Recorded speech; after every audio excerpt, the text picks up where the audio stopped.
Tchouaméni's self-critical statement, "What happened this week is unacceptable." The French midfielder gives his account of the events a day after his teammate's statement, and Madrid's financial penalty against the two players. The latest chapter in the Real Madrid crisis, exclusively revealed by Marca. One day after Valverde's statement following his altercation with Tchouaméni at Valdebebas, the French midfielder has broken his silence with a strong message on social media, in which he describes what happened as unacceptable, and publicly laments the image both men have projected.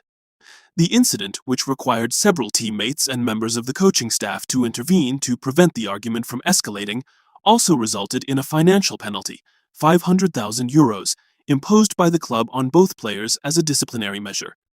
In his statement, Tchouaméni insists that frustration cannot be an excuse for everything, apologizes to the team and the Real Madrid fans, and makes it clear that the entire squad must now focus on El Clásico and turning the season around. One detail that has not gone unnoticed is that, just as Valverde did in his message the day before, the Frenchman avoids directly mentioning his teammate at any point. Neither of them has wanted to publicly point the finger at the other or go into details about the exact origin of the conflict, a strategy with which both have sought to ease tensions after a particularly delicate week in the Real Madrid locker room.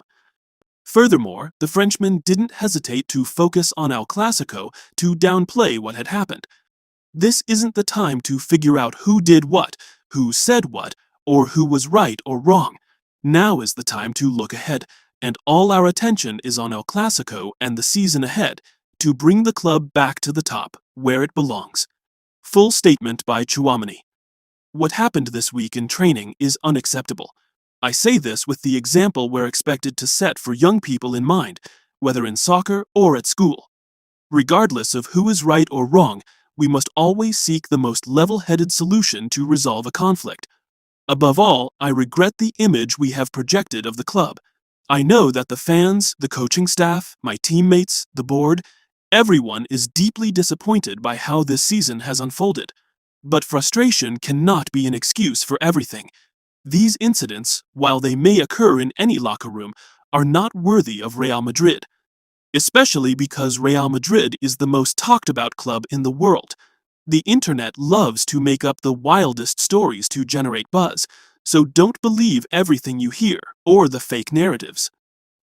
In any case, this is no longer the time to figure out who did what, who said what, or who was right or wrong. I acknowledge the club's sanction and accept it.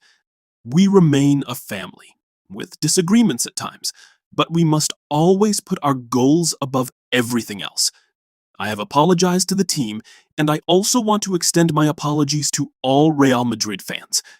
Now is the time to look ahead, and all our focus is on El Clásico and the season ahead, to bring the club back to the top, where it belongs.